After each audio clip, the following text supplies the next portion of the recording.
You've been invited as a guest on somebody's podcast, but last time you did one, your sound quality was terrible. I'm Andy Leroy. And I'm Louise Poole, and we're giving you the insights that elevate you as an expert in your field. Elevating experts. Anyone you've ever listened to in the media started out not knowing how to use a microphone properly. That's so true. After 20 years as a professional broadcaster, it just comes naturally to me now. But those first few attempts at my community radio station, though... Or for me when I broadcast from my high school's radio station. Wait, your school had its own radio station? Yeah, but that's another episode. Shout out to 2BR at Bonnyrigg High School. Woo! Okay, we're going to talk about that later. But for now, what did you learn about handling a mic to get the most out of it?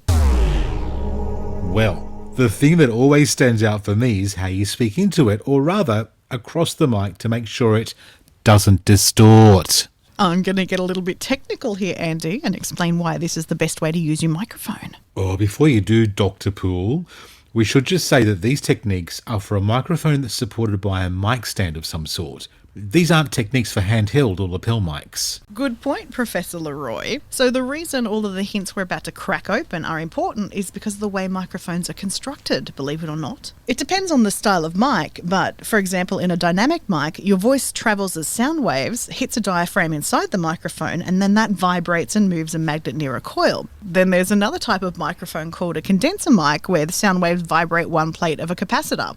Either way, these vibrations are converted into an electrical signal which lands on your recording. Pretty clever, huh? Totally.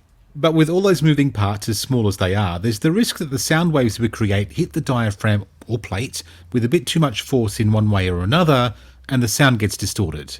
Popping is one type of distortion that can make the difference between professional and distracting. Have a look at your mic right now, or picture it if it's not nearby. Some microphones on the market have a little shield or pop guard attached to them that reduces the impact of those hard syllables. Think of the letters P and B in particular. When you speak into your mic, do you hear a low pop as you say these letters? That's what popping is, and it's easy to fix.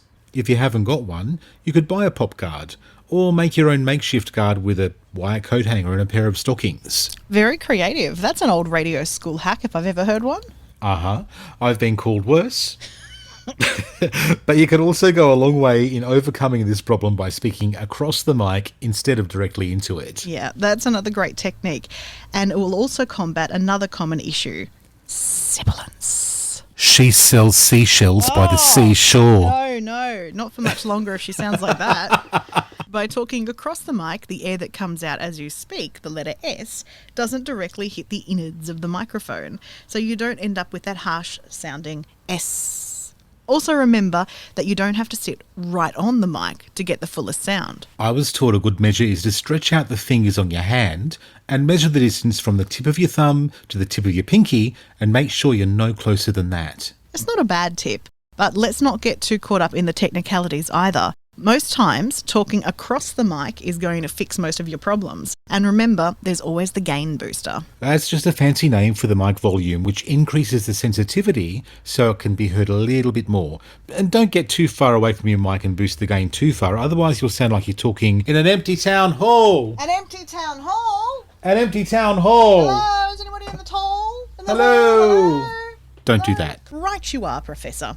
And like with any new skill, practice and a little experimentation will help you sound like one of the pros in no time. It's always good to demystify some of the techniques behind the scenes, Dr. Poole. Let's quickly recap how easy it all is. You bet. First of all, it's good to recognise what it is exactly that you're trying to fix. Popping is when the microphone sounds like it's being punched every time you say the letters B or P. And sibilance is when it sounds like someone is sanding back concrete every time you say the letter S. While buying or making your own pop guard to put in front of the microphone will help overcome these problems, sitting back from the microphone and speaking across it instead of into it will solve most of your problems. And when sitting back from the microphone, remember to sit at a comfortable distance and boost the levels to help you sound a little bit better. Spend half an hour experimenting with different microphone positions and see how each small change you make affects the quality of how your recording sounds. You'll always be able to set up for your best mic position without too much thought after that. just like the professionals. Next time on Elevating Experts, our top 5 planning programs to get you organised. Elevating Experts with Welcome Change Media, giving you the insights that elevate you as an expert in your field. Mondays, Wednesdays and Fridays. Check our show notes and website for more information on today's topic. Hit subscribe and share with your friends and colleagues so we can all rise together. For a tailored solution to help with your branding goals, contact us today via welcomechangemedia.com.au. Elevating Experts is a Welcome Change Media production.